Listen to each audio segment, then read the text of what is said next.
একটার পর একটা পাপের ঘোষণা দেয়, আর আল্লাহ এত খুশি হতে থাকে, সব শেষে আরাফার দিনের সূর্য ডোবার আগেই আল্লাহ আরাফার ময়দানের হাজীদেরকে মাফ করার ঘোষণা দিয়ে দেয়।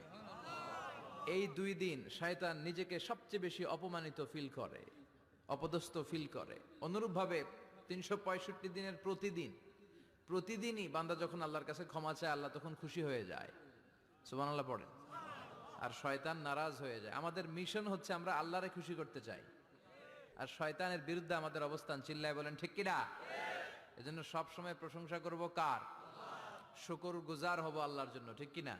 বিশ্বনবী বলতেন, আল্লাহুম্মা জাআলনি সাবুরা ওয়া জাআলনি শাকুরা ওয়া জাআলনি ফি আইনি সগীরা ওয়া ফি আয়ুনিন নাসি কাবীরা। হে আল্লাহ, আপনি আমাদের ধৈর্যশীল বানান। আমাদের ধৈর্য নাই, অল্পে আমরা অস্থির। আছে না নাই? এই দেশের মানুষ খুব বেশি অস্থির, বাংলাদেশের মানুষ খুব বেশি অস্থির। আমি পৃথিবীর অনেক দেশে ঘুরেছি, সেখানে দেখেছি মানুষজন খুব ধীরস্থির ভাবে কাজ করতে পছন্দ করে। সুপার শপে যদি কিনতে যায়, they maintain the queue in super shop.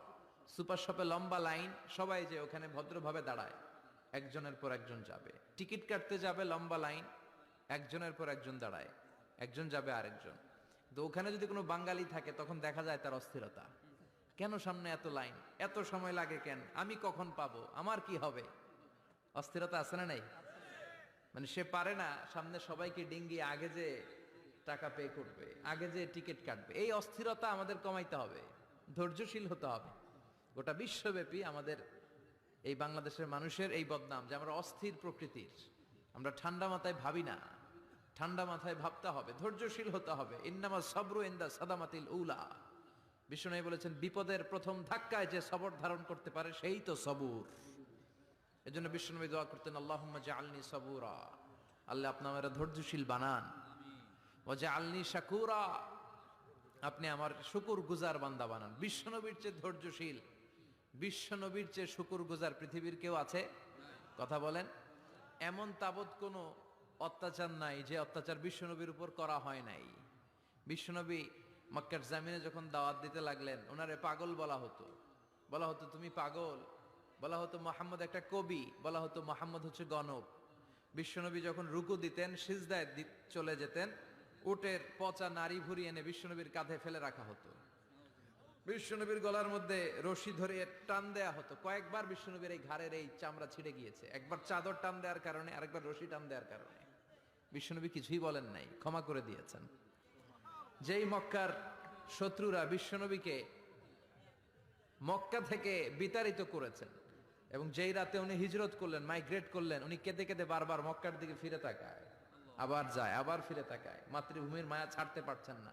আর বলছিলেন, মাক্কা তো আহাব্বুল বিলাদ ইলাইয়া, মক্কা আমার কাছে সবচেয়ে প্রিয় শহর। লাউলা উখরিজতু লামা খারাজতু মিনহা, আমার যদি বের করে না দেয়া হতো এই শহর থেকে, আমি কোনোদিন এই শহর থেকে বেরোতাম না। এত ভালোবাসতেন বিশ্বনবী মক্কাতুল মুকাররমাকে, ধৈর্যশীল ছিলেন। এত অত্যাচার অনাচারের পরে যখন মক্কা বিজয়ের ক্ষণ আসলো, এই মক্কাকে বিশ্বনবীর করতলগত করে দিল কে? ফাতে মক্কা হলো। বিশ্বনবী চাইলে পিষে পিষে প্রতিটা কাফের মুশরিককে শেষ করে দিতে পারতেন, ঠিক কিনা? কিন্তু বিশ্বনবী বললেন, লা তাসরিবা আলাইকুমুল ইয়াউম ইযহাবু আনতুমুত তুলাকা। কোন রিভেঞ্জ চলবে না আজকে, কোনো প্রতিশোধ নাই। একেবারে বড় যুদ্ধাপরাধী যারা, মারাত্মক যারা অফেন্স করেছে, তাদেরকে শাস্তির আওতায় আনা হবে, বাকি সবাইকে আমি ক্ষমা করে দিলাম। In the long history of the world, there is no instance of magnanimity and forgiveness which was showed by our beloved Prophet Muhammad when all of his enemies laid under his feet and he forgave them one and all. পৃথিবীর ইতিহাসে এরকম নজির কোথাও পাওয়া যায় না, যাকে এত অত্যাচার করে বিতাড়িত করা হয়েছে, নির্বাসন দেয়া হয়েছে, হিজরতে বাধ্য করা হয়েছে। তিনি যখন ওই শহরকে আবার বিজয় করলেন, কাউকে আঘাত করলেন না, আগুন জ্বালিয়ে শহরটাকে জ্বালিয়ে দিলেন না, ওদের বংশকে নির্বংশ করলেন না, বরং মুচকি হেসে উনি বললেন, যাও ক্ষমা করে দিলাম। কি ধৈর্যশীল ছিলেন। আবার দোয়াও করতেন, আল্লাহুম্মা জাআলনি সাবুরা, আল্লাহ আপনি আমার ধৈর্য বাড়ায় দেন। ওয়া জাআলনি শাকুরা, আপনি আমার শুকর গুজার বানান। ওয়া জাআলনি ফি আইনি সগীরা, আল্লাহ আমার চোখে আপনি আমারে ছোট বানান। ওয়া ফি আয়ুনিন নাসি কাবীরা, আল্লাহ মানুষের চোখে আপনি আমারে বড় বানান। কি মানুষ ছিল, নিজের চোখে নিজে ছোট থাকতে চাইতেন। আমরা নিজের চোখে নিজের বড় মনে করি, এরকম ডাকাইত আছে না নাই? নিজেরাই নিজে মনে করে কত বড় সাহেব, লাট সাহেব। মান তাওয়াদা তারাফা, এটা হচ্ছে সুন্নাতুল্লাহি ফিল আরদ। মান তাওয়াদা তারাফা, যে নিচে নেমে থাকতে চায় আল্লাহ ওরে টেনে উপরে উঠায়, আর যে খালি উঠতে চায়, হিংসা করে অহংকার করে উপরে ঠেলতে চায়, ওরে নিচে নামায় দেয় কে? সাইয়েদনা আদমকে আল্লাহ বললেন, আদম সাল্লিম আলা উলাইকা নাফার লাম্মা খালাকাল্লাহু আদামা ওয়া কানা তুলহু 60 যিরাআন। নিচে নেমে গেলে যে উপরে ওঠে, আর উপরে উঠতে চাইলে যে নিচে নামে, উদাহরণ দেখেন। আদম আলাইহিস সালামকে তৈরির পর আল্লাহ বললেন, আদম সাল্লিম আলা উলাইকা নাফার, এই ফেরেশতাদের সালাম দাও। কি দাও? সালাম দাও। কোনো প্রশ্ন নাই, আল্লাহ সালাম দিব কেন? ফেরেশতারা আমারে দিব না কেন? আমি আগে দিব কেন? কথা আছে কোনো? যেই সালাম দিলেন, সালাম দেওয়ার সাথে সাথে ওনার মর্যাদা বাড়িয়ে দিল কে? এত মর্যাদা বাড়ালেন যে নূরের ফেরেশতারা মাটির আদমকে সেজদা দিতে বাধ্য হয়েছে। চিৎকার করে বলেন ঠিক কিনা? তুমি মাটির আদমকে প্রথম সৃষ্টি করিয়া ঘোষণা করিয়া দিলে শ্রেষ্ঠ বলিয়া, তাই তো নূরের ফেরেশতা করে আদমকে সেজদা, সবার চেয়ে সম্মান দিলে মাটির আদমকে। আল্লাহু আল্লাহু পড়েন, আল্লাহু আল্লাহু তুমি জাল্লে জালালুহু, শেষ করা তো যায় না গে তোমার গুণগান। আল্লাহু আল্লাহু, সুবহানাল্লাহ পড়েন। কি সম্মান আল্লাহ বাড়াই দিলেন। আল্লাহ বললেন, আদম আজকে থেকে তুমি আশরাফুল মাখলুকাত, তুমি খলিফাতুল্লাহ ফিল আরদ, তুমি পৃথিবীতে আমার খলিফা, ভাইস জেরেন্ট অফ আল্লাহ। আল্লাহর খলিফা, আল্লাহর আহকামগুলো পালনের জন্য ভাইস জেরেন্ট। চুরি করলে হাত কেটে দাও, কার আইন? এই কাজ আদম তুমি দুনিয়াতে যেয়ে করবা। জিনা করলে ডেথ পেনাল্টি, হেড অফ, শিরচ্ছেদ করে দাও, কার আইন? খলিফা হিসেবে মানুষ এসে করবে। মানুষকে আল্লাহ আশরাফুল মাখলুকাত বানিয়ে দিলেন, নিচু হয়েছে বড় বানিয়ে দিলেন। আর শয়তানের অবস্থা কি? শয়তানকে আল্লাহ বললেন সেজদা দে আদমকে। শয়তান যুক্তি দাঁড় করিয়েছে, খালাকতাহু মিন তিন খালাকতানি মিন নার ওয়া খালাকতাহু মিন তিন। আল্লাহ আপনি আমারে বানাইছেন আগুন দিয়া। কি দিয়া? আগুনের ধর্ম উপরের দিকে ওঠে, আর মাটির ধর্ম সে নিচে পড়ে থাকে, আমি কেন সেজদা দেব? শয়তানকে চিরকালের জন্য ইবলিস, মালউন, অভিশপ্ত আর জাহান্নামী হিসেবে ঘোষণা দিয়ে দিল কে? এজন্য আপনি ছোট থাকতে চাইবেন, আপনারা বড় বানাবে কে? আর আপনি নিজে যদি বলেন আমি বড়, থাপ্পড় মেরে আপনারা নিচে নামাই দিবে কে? এজন্য বিশ্বনবী দোয়ায় বলতেন, আল্লাহুম্মা জাআলনি সাবুরা ওয়াজআলনি শাকুরা ওয়াজআলনি ফি আইনি সাগীরা ওয়া ফি আয়ুনিন নাসি কাবীরা। ও আল্লাহ, আপনি আমারে ধৈর্যশীল বানান, আপনি আমারে শুকরগুজার বান্দা বানান, আমার চোখে আমারে আপনি ছোট বানান, মানুষের চোখে আপনি আমারে বড় বানান। সুবহানাল্লাহ পড়েন। এজন্য সবসময় শুকরগুজার থাকার চেষ্টা করতে হবে। রাজি আছেন তো? যে কোনো মুহূর্তে, যে কোনো পরিস্থিতিতে আমরা শুকরিয়া করব কার? চিল্লায় বলেন কার? আমরা যেন বেশি বেশি আল্লাহ তাআলার শুকরিয়া আদায় করতে পারি। আল্লাহ তুমি তৌফিক দাও। সবাই পড়ি আমিন। উত্তর চান্দোলা হিলফুল ফুজুল ইসলামী সংগঠনের উদ্যোগে আজকের এই তাফসীরুল কোরআনের প্রোগ্রাম। হিলফুল ফুজুল নামটা আমার বড্ড প্রিয়। বিশ্বনবী যখন 15 কিংবা 20 বয়স, কোনো বর্ণনায় এসেছে 15, কোনো বর্ণনায় 20, তখন তিনি একটা ছাত্র সংগঠন করেছিলেন, ইয়াং স্টারদের একটা অর্গানাইজেশন করেছিলেন। ওটার নাম তিনি দিয়েছিলেন হালাফুল ফুদুল। হালাফুল ফুদুল, ওইটারই আমরা বাংলায় কি বলি? হিলফুল ফুজুল। হালাফ মানে শপথ, oath, we take an oath in the name of Allah. আল্লাহর নামে শপথ নেয়ারে বলে হালাফ। আর ফাদিলা, ফাদলুন, এগুলোর প্লুরাল হচ্ছে ফুদুল। ফুদুল মানে ভালো কাজ। ভালো ভালো কাজের উপর বিশ্বনবী যুবকদেরকে একত্রিত করলেন যে মক্কা শহরে কোনো টেন্ডারবাজি চলবে না, কোনো চাঁদাবাজি চলবে না, দুর্বলের উপর সবলের অত্যাচার চলবে না, জালিমের জুলুম চলবে না, হত্যা চলবে না, ধর্ষণ চলবে না, রাহাজানি চলবে না। মক্কা শহরটারে শান্তির শহর বানাতে হবে। যুবকরা এই দায়িত্ব কাঁধে নিয়েছে। কারা? মুরব্বীরা না, যুবকরা। যুবকদের আছে প্রাণ ঢালা উচ্ছ্বাস, অনেক শক্তি। এজন্য যুবকদেরকে ভালো কাজে আসতে হবে। যুবকরা চাইলে এই দেশের চেহারা পাল্টে দিতে পারে। এদেশে যুবক ভোটার আছে কয়জন জানেন? নতুন করে যুবক ভোটার হয়েছে 2 কোটি। কয় কোটি? 2 কোটি না? Can you imagine that? কল্পনা করতে পারেন? They can change Bangladesh. They can change the face of Bangladesh. তারা 56,000 বর্গ মাইলের এই বাংলাদেশের চেহারা পাল্টে দিতে পারে। তাদের অনেক শক্তি। এই জন্য যুবকদের এই শক্তি কাজে লাগাতে হবে। ফেন্সিডিল, গাঁজা, ইয়াবা, হিন্দি সিনেমা এগুলোর পিছনে দৌড়ানো যাবে, পর্নোগ্রাফির পিছনে ছোটা যাবে। যুবক বয়সে ভয় করতে হবে কারে? চিল্লায় বলেন কাকে? আল্লাহ আমার যুবক ভাইদেরকে তুমি তৌফিক দাও। বিশ্বনবী এই হালাফুল ফুদুল তিনি গঠন করলেন মক্কাতুল মুকাররমাতে। পুরো মক্কা শহরটা শান্তির শহর হয়ে গেল। সুবহানাল্লাহ। আল্লাহ উত্তর চান্দলা হিলফুল ফুজুল ইসলামী সংগঠনকে তুমি কবুল করো। আমিন। আজকের প্রোগ্রামের সভাপতিত্ব করছেন আল্লামা অধ্যক্ষ গোলাম সরোয়ার সাইদি পীর সাহেব আড়াইবাড়ি দরবার। পীর সাহেবদের মুখ হুঙ্কার দেখা যায়, কথা কন। এরা থাকে খানকায়, এদের পেট থাকে বড়। সবার কথা বলছি না, বেশিরভাগ কথা বলেন। এই ভণ্ডামি এই দেশে আছে না নাই? দোদেল বান্দা কালমা চোরে না পায় শ্মশান না পায় ঘোরে, দিন থাকিতে আয়রে পথে ছাইড়া দে ভণ্ডামি ভণ্ডামি ভণ্ডামি ভণ্ডামি, ছাইড়া দে ভণ্ডামি। আছে না নাই? নামাজ কালাম পড়ে না ইবলিশ শয়তানের নানা। আছে না?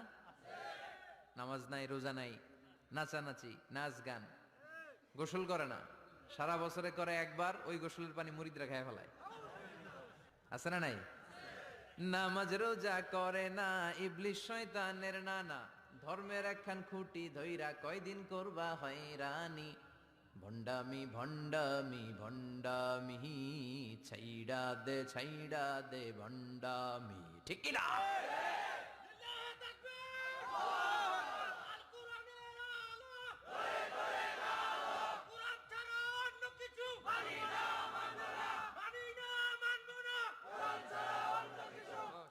এদেশে এই পাক ভারতে ইসলাম প্রচারে ওলিয়া উলিয়াদের, পীর মাশায়েখদের অবদানের কোনো শেষ নাই। কিন্তু চিন্তা হবে, কষ্টি পাথর দিয়ে যাচাই করে নিতে হবে, কারণ এই পীরের আদলে অনেক ভণ্ড এই বাংলার জমিন আছে না নাই? এই ভণ্ডদের সাথে আমাদের কোনো সম্পর্ক নাই। আল্লাহ আজকের সভাপতিকে তুমি কবুল করো। মিজানুর রহমান আতিকি আমার আগে আলোচনা করেছে, আল্লাহ তাকেও তুমি কবুল করো। সালাত নিয়ে কথা বলতেছিলেন। সালাত আউয়ালু মা ইউহাসাবু বিহিল আবদু ইয়াউমাল কিয়ামাতি আস-সালাহ। কিয়ামতের দিন সর্বপ্রথম হিসেব নেওয়া হবে নামাজের, সালাতের। সালাত চিনেন তো? কুরবানির গোশত খাওয়ার মাঝখানে যেটা খায় ওটা, হ্যাঁ? এটারে বাংলায় আমরা নামাজ বলি। কি বলি? নামাজ। বিশ্বনবী ইন্তেকাল করবেন, রুহু বের হয়ে যাচ্ছে, 2-3টা শব্দ বললেন, এর মধ্যে একটা ছিল সালাত। আর সালাত উম্মতেরা নামাজ নামাজ নামাজ ছেড়ে দিও না, আমা মালাকাত ঈমানুহুম। মানুষ ইন্তেকালের আগে শ্বাস বের হয়ে যাচ্ছে, রুহ চলে যাচ্ছে, ওই মুহূর্তে কি জরুরি কথা বলে নাকি ফালতু কথা বলে? সবচেয়ে জরুরি কথাটাই তখন সে বলে যায়, ঠিক কি না? কথা বলেন। বিষ্ণু বলেছিলেন নামাজ।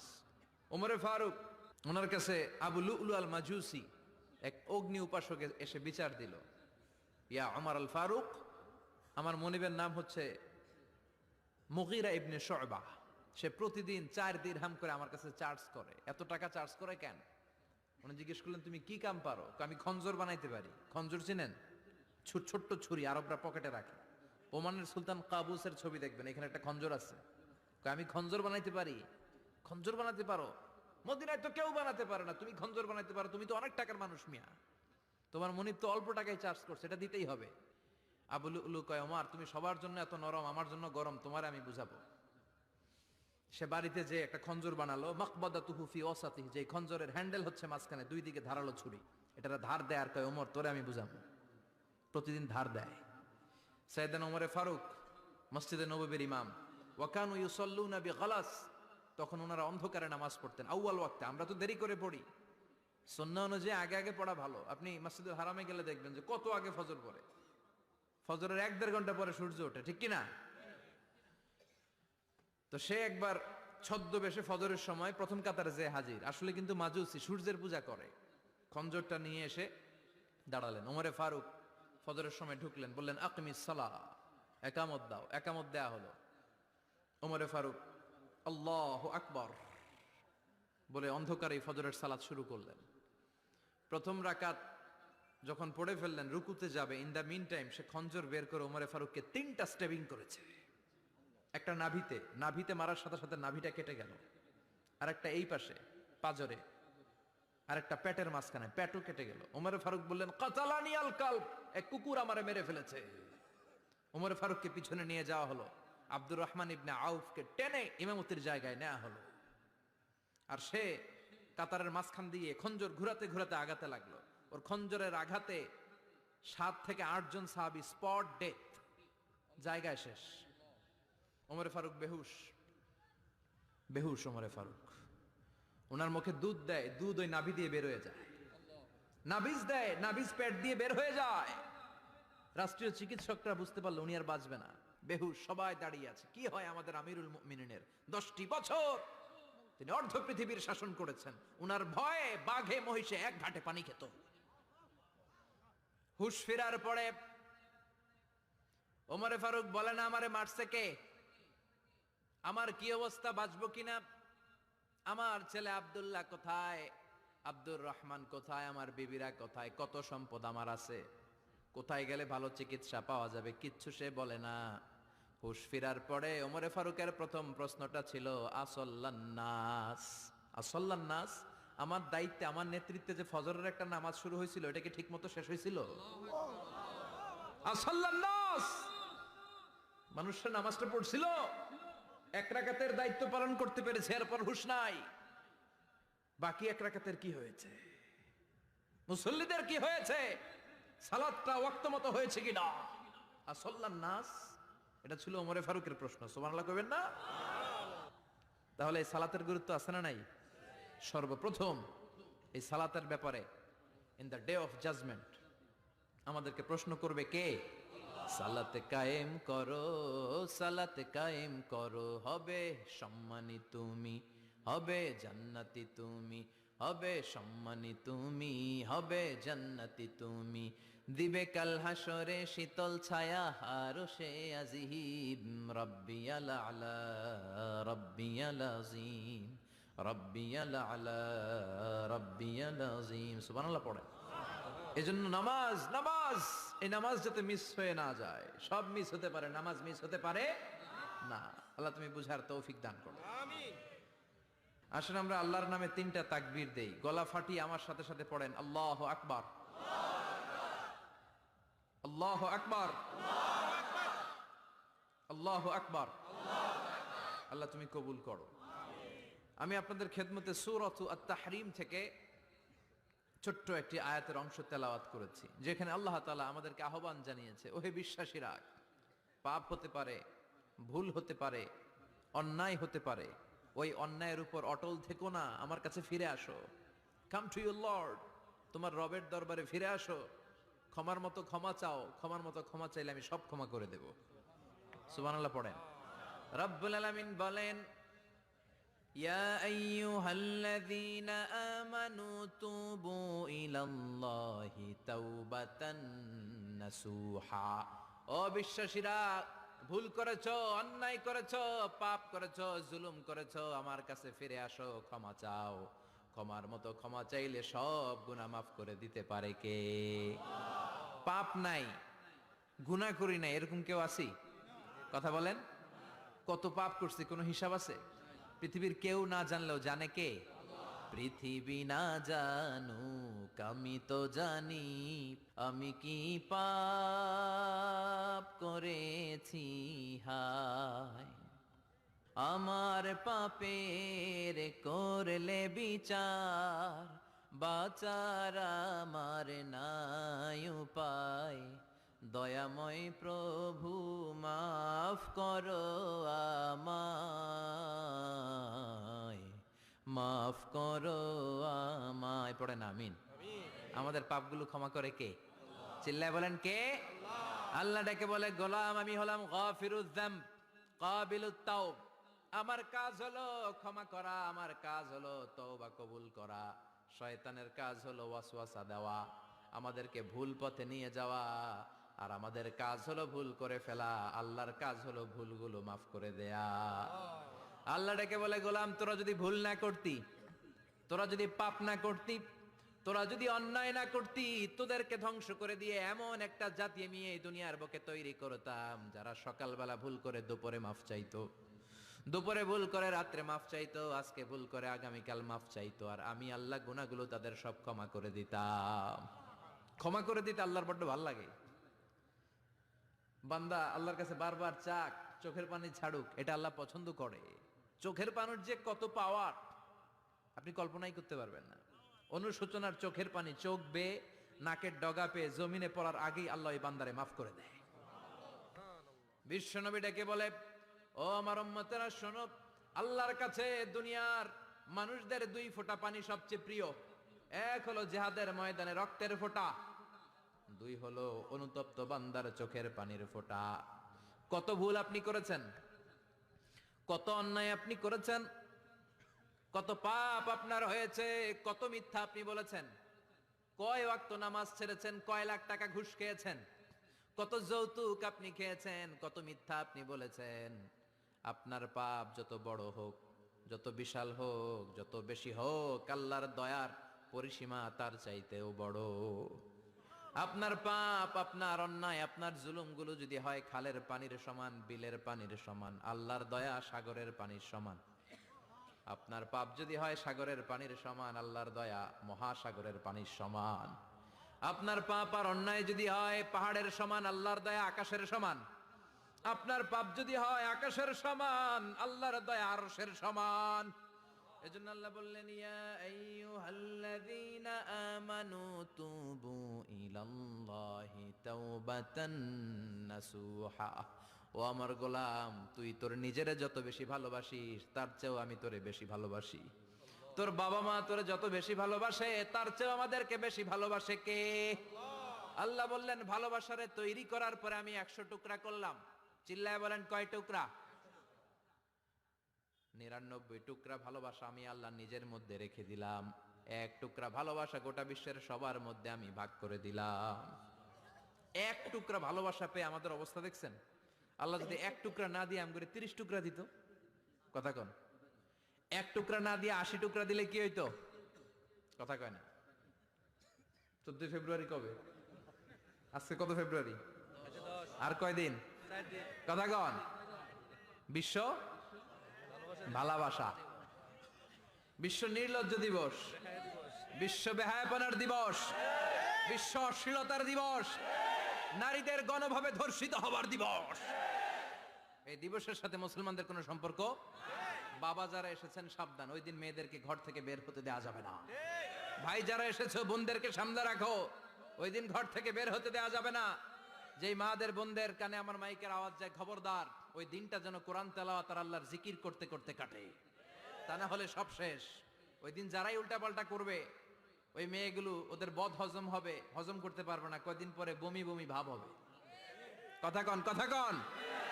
এজন্য খবরদার, কোন মুসলমান ঘরের মেয়ে, কোন মুসলমান ঘরের ছেলে 14ই ফেব্রুয়ারি এই ওয়ার্ল্ড ভ্যালেন্টাইন দিবস পালন করতে পারে? এগুলোর সাথে আমাদের সম্পর্ক নাই। যাদের মধ্যে কোনো ভালোবাসা নাই, মিল মোহাব্বত নাই, তারা বছরে একটা দিন দেখানোর জন্য পালন করে। আমাদের সারা বছরই তো ভালোবাসা। কথা কন।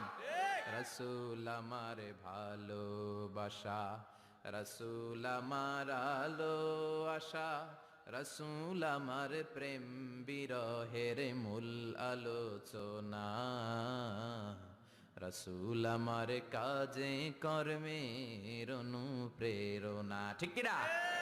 আমার নবীর জন্য আমার ভালোবাসা আছে না নাই? আমার রবের জন্য আমার ভালোবাসা আছে না নাই? আমার মা বাবার জন্য ভালোবাসা আছে না নাই?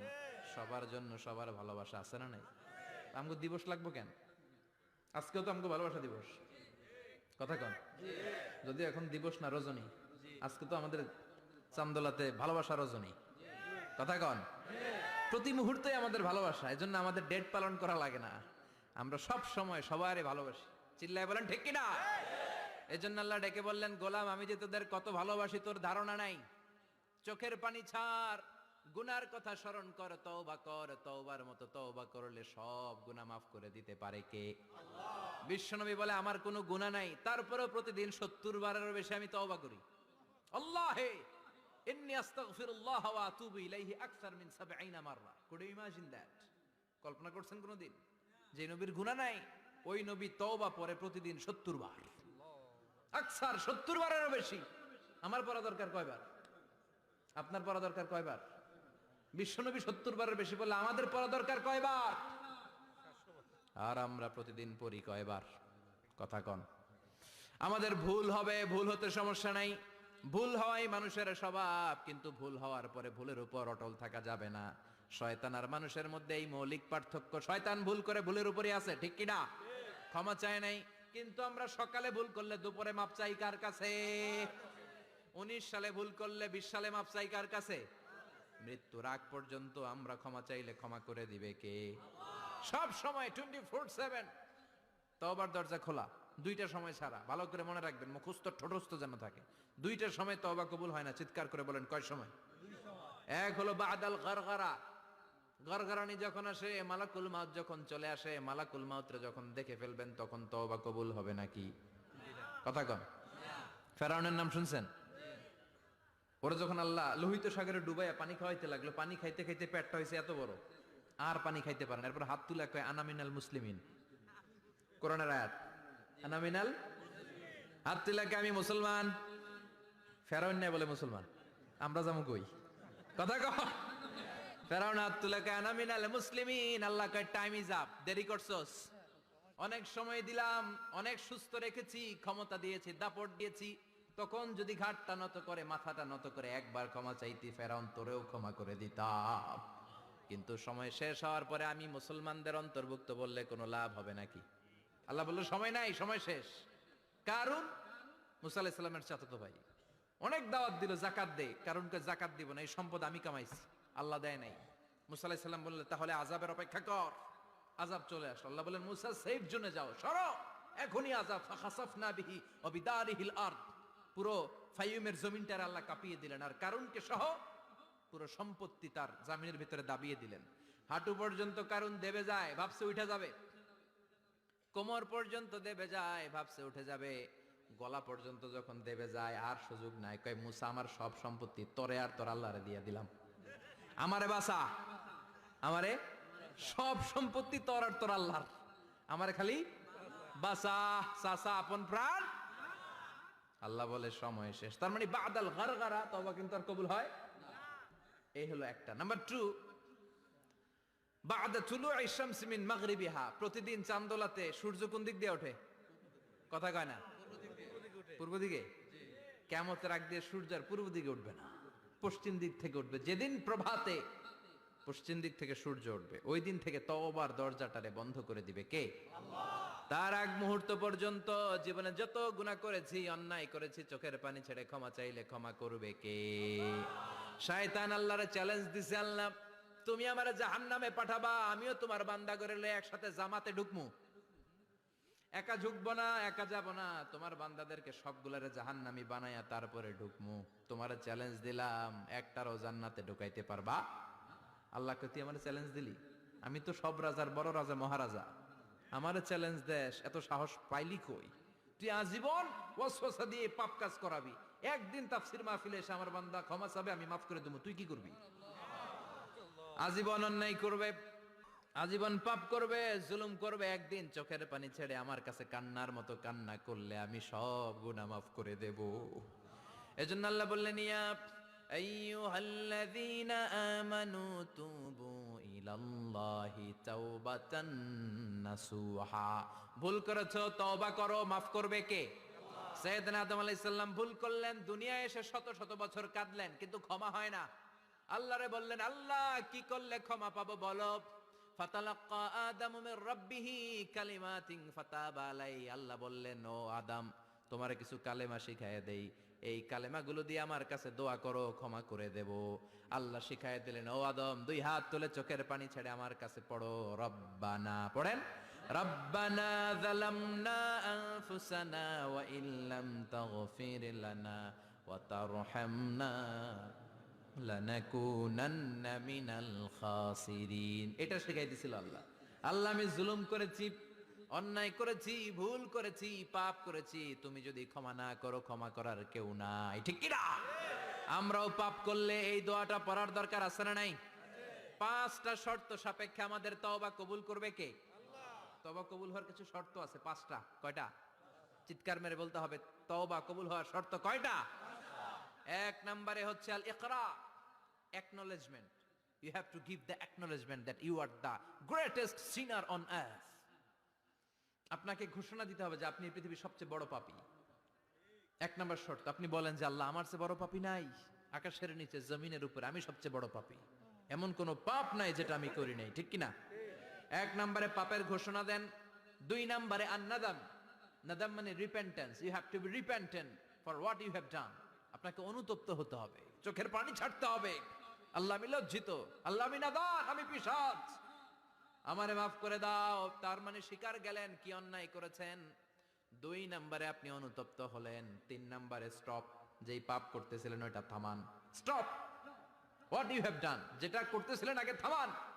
আপনি সুদ খাইছেন, অনুশোচনা আসলো, মাফও চাইতেছেন, আবার সুদও খাইতেছেন, হবে?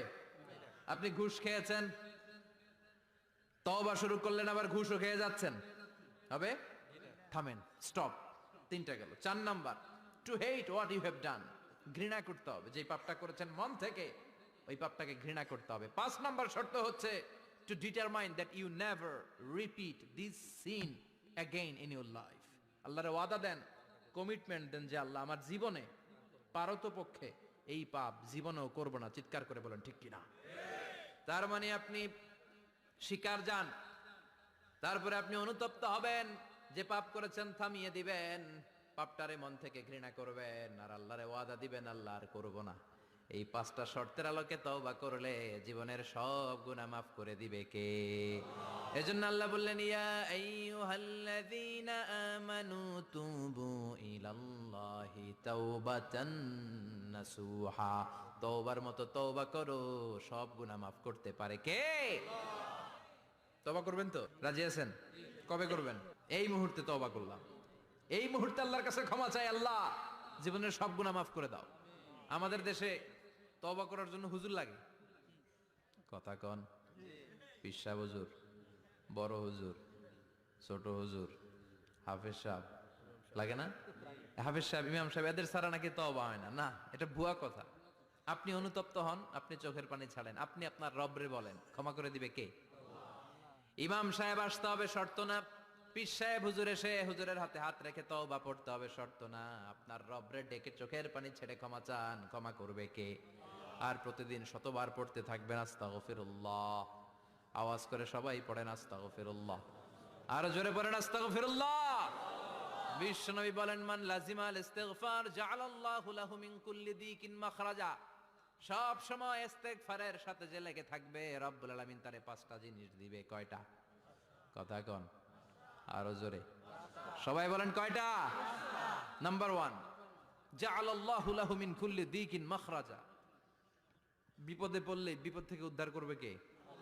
আমাদের তো কোনো বিপদ নাই না? আছে। কত বিপদ, হ্যাঁ? রাস্তাঘাটে দুর্ঘটনা হতে পারে, যে কোনো সময় ভূমিকম্পে পড়তে পারি, বজ্রপাত পড়তে পারে না, ঠেড়া পয়রা মানুষ নাই, আছে না নাই?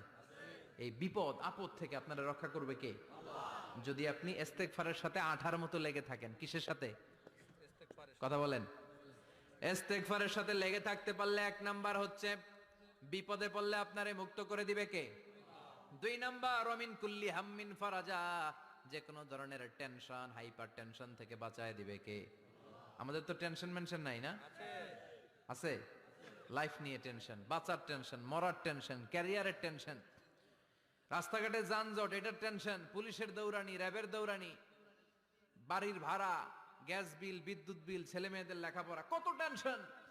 এই সব টেনশন থেকে আপনারে মুক্ত করে দিবে কে? 3 নম্বরে, ওয়ারযুকহু মিন হাইসু লা ইয়াহতাসিব। এমন জায়গা থেকে আল্লাহ আপনার রিজিকের ব্যবস্থা করবে আপনি কল্পনাই করতে পারবেন না। সুবহানাল্লাহ পড়েন।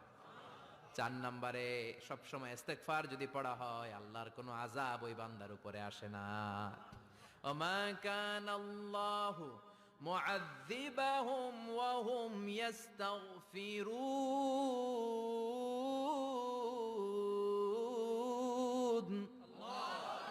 যতক্ষণ আমার বান্দা আমার কাছে ইস্তেগফার পড়তে থাকে, আমার কোনো আযাব বান্দারে পাবে না। যতক্ষণ ইস্তেগফার পড়বেন, আল্লাহর কোনো আযাব আপনার উপর আসবে না। চারটা গেল। 5 নাম্বার, বারবার ইস্তেগফার পড়লে রফিক ভাই আল্লাহ আপনার মুস্তাজাবুদ দাওয়া বানিয়ে দিবে। দোয়া করা মাত্র কবুল করে নিবে কে? আল্লাহ। মুস্তাজাবুদ দাওয়া বুঝেন তো? মানে যিনি হাত তুলতে দেরি কবুল হতে দেরি হয় না। বারবার বারবার ইস্তেগফার পড়ে দেখেন যে আপনার দোয়া কেমনে কবুল হয়। ইমাম আহমদ ইবনে হাম্বলের নাম শুনেছেন? হাম্বলি মাযহাবের প্রতিষ্ঠাতা। হানাফি, শাফিঈ, মালিকি, 4 নাম্বারটা আপনারা বলেন। হাম্বলি। এই হাম্বলি মাযহাবের ইমামের নাম আহমদ ইবনে হাম্বল। জগৎ বিখ্যাত মুহাদ্দিস। একক স্বতন্ত্র হাদিসের কিতাব হিসেবে পৃথিবীতে সবচেয়ে বড় যে হাদিসের কিতাব ওইটার নাম মুসনাদ আহমদ ইবনে হাম্বল। 40,000 হাদিসের কালেকশন আছে এটাতে। এই ইমাম আহমদ ইবনে হাম্বল ওনার শেষ জীবনটা হাদিস পড়ানো, হাদিস কালেকশনের জন্য ব্যয় করেছেন। শহরের পর শহর, দেশ থেকে দেশ, দেশান্তরে ঘুরতেন একটা হাদিসের জন্য। উনি সফরে বেরিয়েছেন হাদিস কালেকশনের জন্য। প্রচন্ড শীতের রাত, উনি মাগরিবের নামাজ, এশারের নামাজ পড়ে একটা মসজিদে শুয়ে পড়লেন, আর শুয়ে শুয়ে হাদিস পড়তেছেন। কি পড়তেছেন? কথা বলেন। আর মনে মনে ভাবলেন রাতটা মসজিদে কাটায় দেই, ফজরের নামাজ পড়ে আবার বেরোবো। কিন্তু দারোয়ান এসে বলে মসজিদে থাকতে পারবেন না, ওঠেন। দারোয়ান আছে না? কথা কন। আহমদ ইবনে হাম্বল বললেন আমি শুধু রাতটা থাকতে চাই, আমি তো ফজরেরও মুসল্লি, ফজর নামাজ পড়বো তো এই মসজিদে, আমার থাকতে দাও। দারোয়ান তো দেয় না, কেন না? মসজিদে থাকার জায়গা না, যান মিয়া। উনি যে আহমদ ইবনে হাম্বল এটা চিনে নাই, থাকতে দেয় না। কি করবে এখন? উনি কাঁথা গুছিয়ে হাদিসের কিতাব নিয়ে কাঁধের মধ্যে ব্যাগ নিয়ে মসজিদ থেকে বেরোয় গেলেন। কি আর করবেন, প্রচন্ড শীত, আর কাঁপতেছেন, বুড়ো মানুষ। পথিমধ্যে দেখলেন বাজার একজন খাব্বাজ, শাবুন খাব্বাজ, যুবক রুটি বিক্রেতা। সে রুটি বিক্রি করে, চুলার মধ্যে রুটি সেকে। সে যে সালাম দিল আসসালামু আলাইকুম, যুবক বলে ওয়ালাইকুম আসসালাম। আহমদ ইবনে হাম্বল বলে যুবক আমার যাওয়ার জায়গা নেই, সফরে বেরিয়েছি, খুব শীতে কষ্ট পাচ্ছি, রাতে যদি তোমার এই চুলা থেকে একটু আগুন পোহাই কোনো সমস্যা? যুবক বলে না না সমস্যা না, আহলান ওয়া সাহলান, খোশ আমদেদ, আসেন আসেন, আপনি আগুন পোহাইলে আমার সমস্যা কি? সুবহানাল্লাহ পড়েন। আল্লাহ শুকরিয়া করে উনি বসলেন আর আগুন পোহাচ্ছেন। আর খেয়াল করলেন যুবক রুটি বানায় আর পরে আস্তাগফিরুল্লাহ, রুটির দলা বানায় পরে আস্তাগফিরুল্লাহ, খামির বানায় আর পরে আস্তাগফিরুল্লাহ, রুটি নিয়ে উনুনের ভিতরে চুলার ভিতরে সেকা দেয় আর পরে আস্তাগফিরুল্লাহ। দোকানদারের কাছে কেউ আসলেই সে রুটি দেয় আর পরে আস্তাগফিরুল্লাহ। ক্রেতার কাছ থেকে টাকা নিয়ে ক্যাশ বক্সে রাখে আর কি পড়ে? আবার রুটি বানানো শুরু করে আর কি পড়ে? খালি এইটাই পড়তেছে। ইমাম আহমদ ইবনে হাম্বল তো অবাক, কিরে এটা আবার কেমন যুবক, খালি আস্তাগফিরুল্লাহ। উনি প্রশ্ন করলেন যুবক ঘটনা কি? আসার পর থেকেই তোমারে দেখতেছি তুমি রুটি বানাও, রুটি বিক্রি করো আর পড়ো আস্তাগফিরুল্লাহ, মালাকা ইয়া শাবাব। যুবক বলে আস্তাগফিরুল্লাহ আমার সবচেয়ে বেশি পছন্দের আমল, আমি সব সময় আঠার মতো ইস্তেগফারের সাথে লেগে থাকি আর সব সময় পড়তে থাকি আস্তাগফিরুল্লাহ, আর এর বদৌলতে আল্লাহ আমারে মুস্তাজাবুদ দাওয়া বানিয়ে দিয়েছে। সুবহানাল্লাহ। আহমদ ইবনে হাম্বল তো অবাক, আনতা মুস্তাজাবুদ দাওয়া, তুমি মুস্তাজাবুদ দাওয়া, রুটিওয়ালা। আমি এত বছর হাদিস পড়াই, আমিও তো মুস্তাজাবুদ দাওয়া না, আর তুমি রুটি বেচো বাজারে, তুমি মুস্তাজাবুদ দাওয়া, তুমি দোয়া করলে সব কবুল হয়ে যায়। যুবক বলে নাম আনা মুস্তাজাবুদ দাওয়া, আমি আমার জীবনে যত দোয়া করেছি কবুল করে নিয়েছে কে? আল্লাহ। সব দোয়া কবুল করে নিয়েছে আল্লাহ, একটা দোয়া ছাড়া। কয়টা? আহমদ ইবনে হাম্বলের কৌতূহল, কিউরিসিটি আরো বেড়ে গেল। কি? সব দোয়া কবুল হয়েছে, একটা দোয়া ছাড়া। মাযালিকা দোয়া ইয়া শাব, কি সেই দোয়া? যুবক এবার বলতে শুরু করলো আমার জীবনে যে দোয়াটা আল্লাহ কবুল করে নাই সেটা হচ্ছে আমি আল্লাহর কাছে অনেক চেয়েছি, অনেক দোয়া করেছে যে আল্লাহ শুনেছি এই জামানার সবচেয়ে বড় মুহাদ্দিস, তার নাম নাকি ইমাম আহমদ ইবনে হাম্বল। আল্লাহ তোমার কাছে আমার চাওয়া আমি যেন এই ইমাম আহমদ ইবনে হাম্বলরে দেখে মরতে পারি, আমি যেন ইমাম আহমদ ইবনে হাম্বলের হাতে হাত রেখে মুসাফা করতে পারি আর তার কপালে একটা চুমু এঁকে দিতে পারি। আহমদ ইবনে হাম্বল আবেগপ্রবণ হয়ে গেলেন, চোখের পানি ছেড়ে দিলেন, বললেন যুবক তোমার এই দোয়াটাও কবুল হয়ে গিয়েছে। আহমদ ইবনে হাম্বলের দেখা আর সাক্ষাৎ পাওয়ার জন্য আহমদ ইবনে হাম্বলের বাড়িতে তোমার যাওয়ার দরকার নাই, আহমদ ইবনে হাম্বল তোমার দরবারে ছুটে এসেছে। আনা আহমদ ইবনে হাম্বল মুহাদ্দিসুদ দাহর, আমি নিজেই আহমদ ইবনে হাম্বল। যুবক চোখের পানি ছেড়ে দেয়, আহমদ ইবনে হাম্বল চোখের পানি ছেড়ে দেয়। যুবক চিৎকার মেরে ইমাম আহমদ ইবনে হাম্বলকে জড়িয়ে ধরে, হাতে হাত রেখে মুসাফা করে, কপালের মধ্যে চুমু খায় আর আল্লাহর শুকরিয়া করে বলে, ও ইমাম, আসলে এই দোয়াটাও আল্লাহ আজকে কবুল করে নিল। বিশ্বাস হয়? সবসময় ইস্তেগফার পড়লে আপনার দোয়াগুলোর এইভাবে কবুল করে নিবে কে? এই পাঁচটা জিনিস পাবেন সবসময় যদি ইস্তেগফারের সাথে লেগে থাকেন। রাজি আছেন তো? এজন্য বিশ্বনবী সব সময় নামাজে সালাম ফিরানোর পরে পড়তেন আস্তাগফিরুল্লাহ। কি পড়তেন? আস্তাগফিরুল্লাহ। 3 বার পড়তেন আস্তাগফিরুল্লাহ, আস্তাগফিরুল্লাহ, আস্তাগফিরুল্লাহ। পড়তে রাজি আছেন? জি ইনশাআল্লাহ। ইস্তেগফারের অনেকগুলো আলফাজ আছে, সবচেয়ে ছোট ইস্তেগফার হচ্ছে এটা, আস্তাগফিরুল্লাহ, আস্তাগফিরুল্লাহ। আরো আছে আস্তাগফিরুল্লাহ আল্লাযী লা ইলাহা ইল্লা হুয়াল হাইয়ুল কাইয়্যুম আতুবু ইলাইহি। বিশ্বনবী বলেন এই ইস্তেগফারটা যদি কেউ পড়ে, আত-তাওয়াল্লি মিন ইয়াউমিজ জাহাফ, যুদ্ধের ময়দান থেকে পালিয়ে আসা কবিরা গুনাহ। কি গুনাহ? কাফেরদের সাথে যুদ্ধ, আমি তাগড়া যুবক, তলোয়ার নিয়ে নেমেছি, আমার দেহের এক ফোঁটা রক্ত থাকা পর্যন্ত আমি যুদ্ধ চালিয়ে যাব, আমি ফিরে আসতে পারবো না, আইনটা কার? ফিরে আসলে কবিরা গুনাহ। বিশ্বনবী বলেন যুদ্ধের ময়দান থেকে ফিরে এসেছে এরকম কবিরা গুনাহ অবলম্বনকারীও যদি আস্তাগফিরুল্লাহ আল্লাযী লা ইলাহা ইল্লা হুয়াল হাইয়ুল কাইয়্যুম ওয়া আতুবু ইলাইহি পড়ে, ওই কবিরা গুনাহকারীকেও ক্ষমা করে দিবে কে? পড়তে রাজি আছেন তো? আবার সাইয়েদনা আবু বকর বললেন, ইয়া রাসূলুল্লাহ আল্লিমনি দুআআন আদউ বিহি ফি সালাতি, এমন দোয়া আপনি আমারে শিক্ষা দেন যেই দোয়াটা আমি নামাজে পড়তে পারি। বিশ্বনবী বললেন, পড়ো আল্লাহুম্মা ইন্নী যালামতু নাফসি যুলমান কাসীরান ওয়া লা ইয়াগফিরুয যুনুবা ইল্লা আনতা ফাগফিরলি মাগফিরাতাম মিন ইনদিক ইন্নাকা আনতাল গফুরুর রহিম। সুবহানাল্লাহ পড়েন। এটাও ইস্তেগফার। আমরা এটার বলে দোয়া মাসুরা, সালাম ফেরানোর আগে পড়ি না? যেখানেই ক্ষমা চাওয়ার কথা আছে ওইটারই কি বলে? ইস্তেগফার। আল্লাহুম্মা ইন্নী যালামতু নাফসি, আল্লাহ জুলুম করেছি, যুলমান কাসীরা, অনেক জুলুম, ওয়ালা ইয়াগফিরুয যুনুবা ইল্লা আনতা, তুমি ছাড়া এই গুনাহ ক্ষমা করার তো কেউ নাই। ফাগফিরলি মাগফিরাতাম মিন ইনদিক, তোমার দয়ায় আমারে ক্ষমা করে দাও। ইন্নাকা আনতাল গফুরুর রহিম, তুমি হলা ক্ষমাশীল। ঠিক কি না?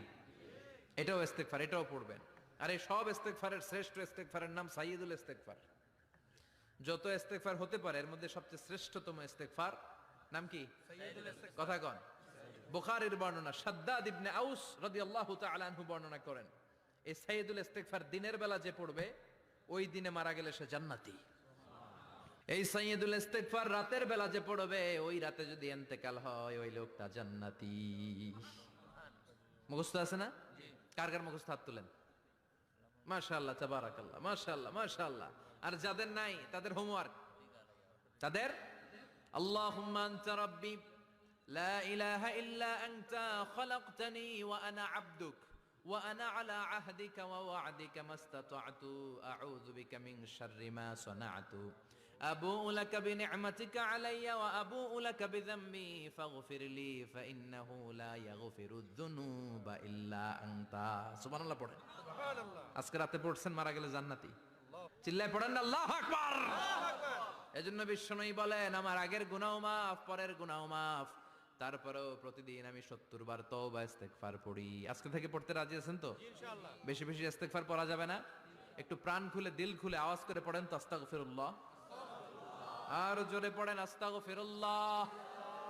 আবার সবাই পড়েন আস্তাগফিরুল্লাহ। সব সময় তওবা ইস্তেগফার যারা পড়ে তাদেরকে পছন্দ করে কে? আল্লাহ। সব সময় জিকির করে করে জিহ্বাটারে যারা ভিজিয়ে রাখে তাদেরকেও পছন্দ করে কে?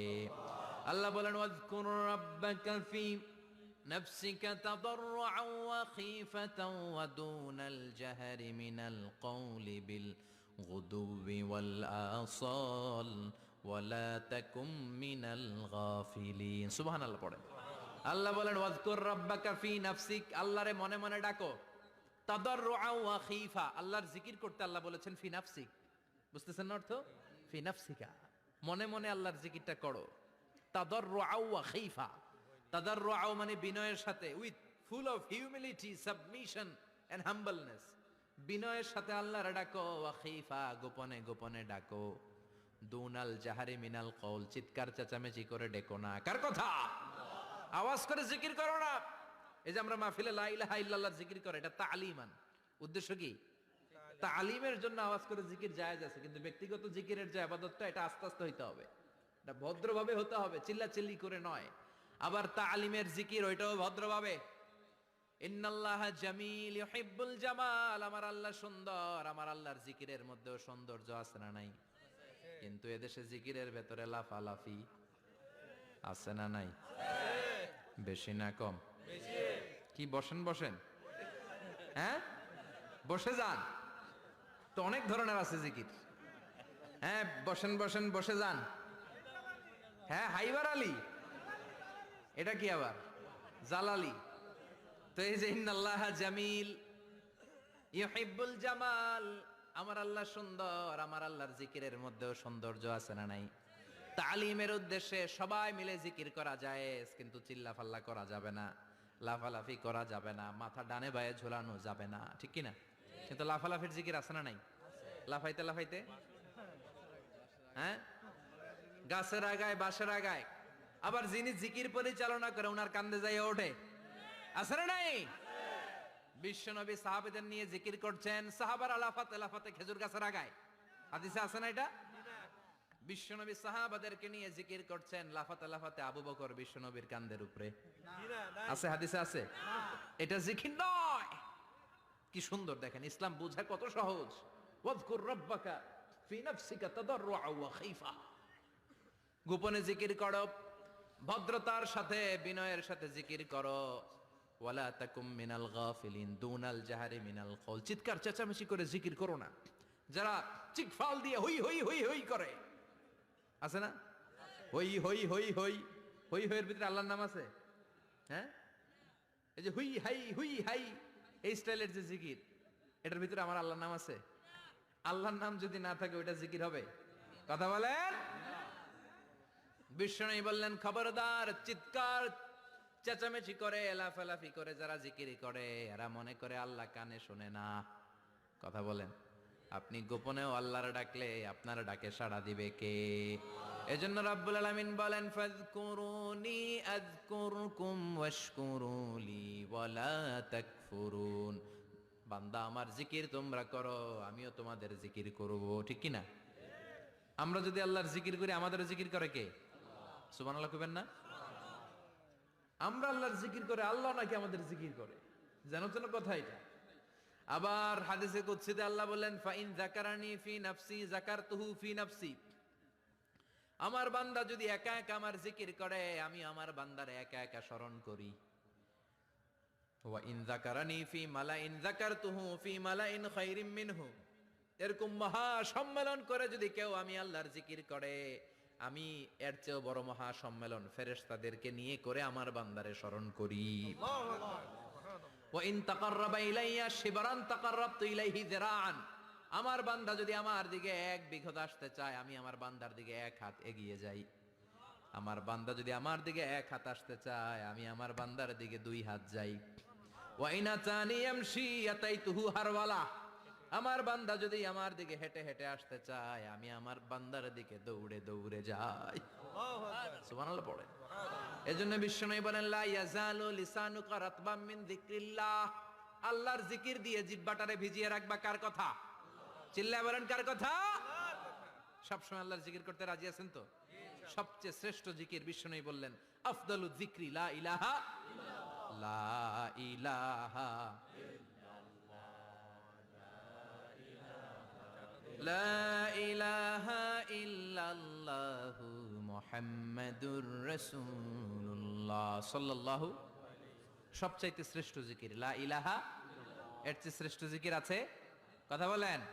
বিশ্বনবী বললেন মান ক্বালা লা ইলাহা ইল্লাল্লাহ সিদকান মিন কলবিহি, একনিষ্ঠতার সাথে অন্তর থেকে কেউ যদি জীবনে একবার বলে লা ইলাহা ইল্লাল্লাহ দাখালাল জান্নাহ, তার যদি পাপ থাকে অন্যায় থাকে ওই পাপ আর অন্যায়ের শাস্তিগুলার পরে কোনো না কোনো দিন আমার ওই বান্দা জান্নাতে ঢুকবে।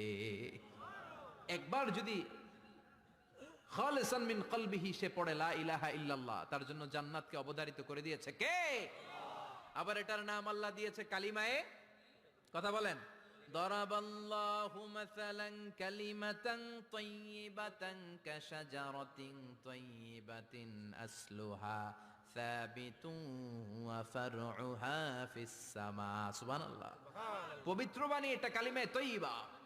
আবু সাঈদ আল খুদরি থেকে বর্ণিত, মুস্তাদরাকে হাকিম আর সহিহ ইবনে হিব্বানে এসেছে, বিশ্বনবী বলেন মুসা আলাইহিস সালাম আল্লাহর একবার প্রশ্ন করলেন, ইয়া রব আল্লিমনি দুআআন আদউ বিহি, আপনি আমার এমন একটা জিকির শিক্ষা দেন যে জিকির দিয়ে আমি শুধু আপনার জিকির করব, কেউ এই জিকির করতে পারবে না। এই জিকির জানবো শুধু আমি, আর জানবেন কথা কোন? প্রশ্ন করছে কে? হ্যাঁ, কাকে করেছে? আল্লাহ এমন একটা জিকির শিখান যেই জিকির কেউ জানে না, আমি জানবো, আর ওই জিকির দিয়ে প্রাণ ভরে আপনারে ডাকবো। আল্লাহ বললেন মুসা পড়ো লা ইলাহা লা ইলাহা ইল্লাল্লাহু মুহাম্মাদুর রাসূলুল্লাহ।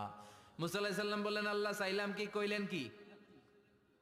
লা ইলাহা তো জাতীয় জিকির, এটা তো আন্তর্জাতিক জিকির, এটা জানে না এমন কেউ নাই, এমনকি হিন্দু ভাইরাও জানে। কথা কন। আল্লাহ আমি তো চাইছিলাম এক্সক্লুসিভ, এক্সক্লুসিভ আমার জন্য স্পেশাল, এর চেয়ে সুন্দর আর কেউ জানবে না, এত সুন্দর একটা জিকির আপনি দিবেন, এটা আমি ডাকবো আপনারে আর আপনি শুনবেন। আল্লাহ বললেন মুসা এর চেয়ে দামি আমার কাছে নাই। আল্লাহু আকবার। লাউ তাদউ লা ইলাহা ইল্লাল্লাহ ফি কাফা, লা ইলাহা রে যদি মুসা এক পাল্লায় রেখে দাও, ওয়াস সামাওয়াতু সাবউ ওয়াল আরদিন, সাত আকাশ সাত জমিন যদি আরেক পাল্লায় রেখে দাও, লা ইলাহা এক পাল্লায়, সাত আকাশ সাত জমিন আরেক পাল্লায় ওজন যদি দাও, লা রাজাহাত কাফাতু লা ইলাহা ইল্লাল্লাহ, মুসা দেখবা মুহূর্তের মধ্যে লা ইলাহা ইল্লাল্লাহর পাল্লা ভারী হয়ে গেছে। সাত আকাশ সাত জমিন এক পাল্লায়, শুধু লা ইলাহা ইল্লাল্লাহ আরেক পাল্লায়, মুহূর্তে লা ইলাহার পাল্লাটারে ভারী করে দিবে কে? এটা বিপ্লবী বাণী। আমরা এটার ভিক্ষার মধ্যে লাগাইছি। এখন ভিক্ষা করার সময় লা ইলাহা আছে না নাই? একটা টাকা দিয়া যান আমি গরিব ইনসান, আখিরাতে সওয়াব পাইবেন পাহাড় সমান। একটা টাকা দিয়া যান আমি গরিব ইনসান, আছে না নাই? জুমার নামাজের সময় ভিক্ষা করে একটা টাকা দিয়া যান, আর লা ইলাহার জিকির লগে, আছে না নাই? এটা আমরা ভিক্ষার জিকির বানাইছি, এটা তো বিপ্লবী বাণী। এই বাণীর পক্ষে যারা, তারা ন্যায় আর সত্যের পক্ষে চিল্লায় বলেন ঠিক কি না? এই বাণীতে যারা বিশ্বাস করে তারা এক আল্লাহর সামনে মাথা নত করে দেয়, গোটা পৃথিবীর কোন শক্তির সামনে ওই মাথা নত হয় না, ঠিক কি না? এই লা ইলাহা যারা আমরা মানি, আল্লাহ ছাড়া কারো সামনে মাথা নত করব? কোন শক্তি আমাদের মাথা নত করাতে পারে না। এটা বিপ্লবী বাণী, এটা সংগ্রামী বাণী। এই বাণী এমন বিপ্লব তৈরি করে গোটা বিশ্ব পাল্টে দেয়। এই লা ইলাহার ব্যাখ্যা করেছেন সাইয়্যিদ কুতুব শাহীদ তার তাফসিরে, নাম শুনছেন? কি নাম তাফসিরের? ফি জিলালিল কোরআন। ফি জিলালিল কোরআন লিখে উনি মিশর কাঁপিয়ে দিলেন। তিনি গোটা বিশ্বের জাহালাতকে তার তাফসিরের লেখনীর মধ্য দিয়ে তুলে এনেছেন। আর বলেছেন আল্লাহর আইন ছাড়া পৃথিবীর বুকে কোনো আইন চলবে না। তার তাফসির পরে মিশরের সব যুবকরা রাস্তায় নেমে এলো। আন্দোলনের চোটে পুরো মিশরে উত্তাল গণ আন্দোলন। ইনিল হুকমু ইল্লা লিল্লাহ, আল্লাহর জমিনে আল্লাহর আইন ছাড়া কিছু চলবে না। পুরো মিশর টালমাটাল, সরকার টালমাটাল। সরকার প্রধান ছিল জামাল আব্দুল নাসের। কয়টারে জেলে ভর? কথা কন। হকের কথা বললেই জেলখানা আছে না নাই? সাইয়্যিদ কুতুব শাহীদের জেলখানায় ভরা হলো। ওনারে জেলখানায় ভরার পরে আন্দোলন আরো 3 গুণ বেড়ে গেল। কায়রোর রাস্তায়, মিশরের রাস্তায় রাস্তায় ইসলাম প্রেমিক, কোরআন প্রেমিক যুবকদের আন্দোলন। পুরো আন্দোলনে মিশর কেঁপে উঠল। মিশর ব্যাপী আন্দোলনের গণজোয়ার। সরকারের অবস্থা খারাপ। সরকার এবার ঘোষণা দিল সাইয়্যিদ কুতুব শাহীদ মিশরের যুবকদেরকে আন্দোলনে ঠেলে দেওয়ার কারণে তাকে মৃত্যুদণ্ড দেয়া হলো, ফাঁসি। যুগে যুগে কোরআনের পক্ষে যারা, এদের কাছে ফাঁসির রশি আছে না নাই? কিন্তু এই ফাঁসির রশিকে তারা থোড়াই কেয়ার করে চিল্লায় বলেন ঠিক কি না? ফাঁসি, সাইয়্যিদ কুতুব শাহীদের ফাঁসির রায় দেয়া হলো। আদালত থেকে ফাঁসির রায় বহাল রাখা হলো। যেদিন ফাঁসি দেয়া হবে তার 1 ঘন্টা আগের ঘটনা। কারা কর্তৃপক্ষের নিয়ম অনুযায়ী, জেল কোডের নিয়ম অনুযায়ী জেলখানার যিনি ইমাম আছে না, উনি 1 ঘন্টা আগে আইসা এই কালিমা পড়ায়, যারা ফাঁসি দেয়া হবে এর পড়ায় লা ইলাহা মুহাম্মাদুর তো সাইয়েদ কুতুব শাহিদকেও কালিমা পড়ানোর জন্য ইমাম সাহেব আসছে। ফাঁসির বাকি কয় ঘন্টা, এসে বলে সাইয়েদ কুতুব শাহিদ আপনি পড়েন লা ইলাহা ইল্লাল্লাহ। সাইয়েদ কুতুব শহীদ বলে আমারে তুই কালিমা শিখাইস না, আমি কালিমা খুব ভালো জানি। যেই কালিমা পড়ানোর কারণে সরকার তোরে বেতন দেয়, ওই কালিমার ব্যাখ্যা করার কারণে সরকার আজকে আমারে ফাঁসি দেয়। তুই কালিমা পড়াস, তোরে টাকার বান্ডিল দেয়, আমি কালিমার ব্যাখ্যা করার কারণে ফাঁসির মঞ্চে দাঁড়াই। চিল্লায় বলেন ঠিক কিনা? তার মানে তোর কালিমা আমার কালিমা এক কালিমা না, এই দুই কালিমার মধ্যে পার্থক্য আছে না নাই? তোর ইমানি চেতনা আমার ইমানি চেতনা এক ইমানি চেতনা নয়। তোরে টাকা দেয়, আমারে ফাঁসি দেয়, তার মানে দুই চেতনা আলাদা। চিল্লায় বলো ঠিক কিনা? এজন্য আল্লাহ ডেকে বললেন গোলাম এটা বিপ্লবী বাণী। এই কালেমার আন্দোলন যারা করে তারা আল্লাহ ছাড়া পৃথিবীর কাউরে ভয় পায় না, আর তারা চায় কালেমার পতাকা পৃথিবীর মধ্যে যেন পথ পথ করে উড়ে। ঠিক কিনা? বাংলার জমিনে কালেমার পতাকা উড়ুক, আমরা চাই কি চাই না? কোনো একদিন এ দেশের আকাশে কালিমার পতাকা উড়বে, সেদিন সবাই খোদাই বিধান পে দুঃখ বেদনা ভুলবে। কোনো একদিন এ দেশের আকাশে কালিমার পতাকা উড়বে, সেদিন সবাই খোদাই বিধান পে দুঃখ বেদনা ভুলবে। চিৎকার করে বলেন ঠিক কিনা? এই কালেমার সমাজ যদি হয়, ওই সমাজে কেউ লাঞ্ছিত হবে না, ওই সমাজে কোনো নারী নিগৃহীতা হবে না, ওই সমাজের কোনো কাজের মেয়েরা ধর্ষিত হবে না, ওই সমাজে দুর্নীতি থাকবে না, ঘুষ থাকবে না, চাঁদাবাজি থাকবে না, টেন্ডারবাজি থাকবে না। সমাজটারে শান্তি দিয়ে সমৃদ্ধ করে দিবে কে? এজন্য সব সময় জিকির করতে হবে একজনের। চিল্লায় বলেন তিনি কে? আল্লাহ। শ্রেষ্ঠ জিকির হচ্ছে লা ইলাহা ইল্লাল্লাহ। পড়তে রাজি আছেন? সব সময় জিকিরটা করতে রাজি আছেন? Every night and every day, every night and every day, never forget to say la ilaha illallah, never forget to say la ilaha illallah. পড়েন every night and every day, every night and every day, never forget to say la ilaha illallah, never forget to say la ilaha illallah, never forget to say la ilaha illallah. When you're walking down the street, use your time and repeat and say in every heartbeat la ilaha illallah.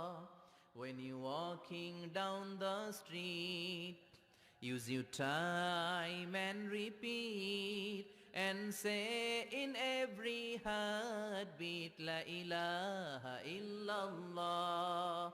Every night and every day, every night and every day, never forget to say la ilaha illallah. চিল্লায় বলেন ঠিক কিনা? দিনে রাতে যে কোনো মুহূর্তে আমাদের জিহ্বার মধ্যে থাকবে কি? কথা বলেন, জিহ্বায় থাকবে কি? এজন্য বিশ্বনবী বললেন আফদালুয যিকরি লা ইলাহা ইল্লাল্লাহ, আল্লাহর কাছে সবচাইতে প্রিয় জিকির হলো লা ইলাহা ইল্লাল্লাহ। আবার বিশ্বনবী বললেন আহাব্বুল কালামে ইলাল্লাহি আরবাআ, আল্লাহর কাছে সবচাইতে প্রিয় কথা হলো চারটা। কয়টা? চারটা। সুবহানাল্লাহ, আলহামদুলিল্লাহ, লা ইলাহা ইল্লাল্লাহ। সুবহানাল্লাহ,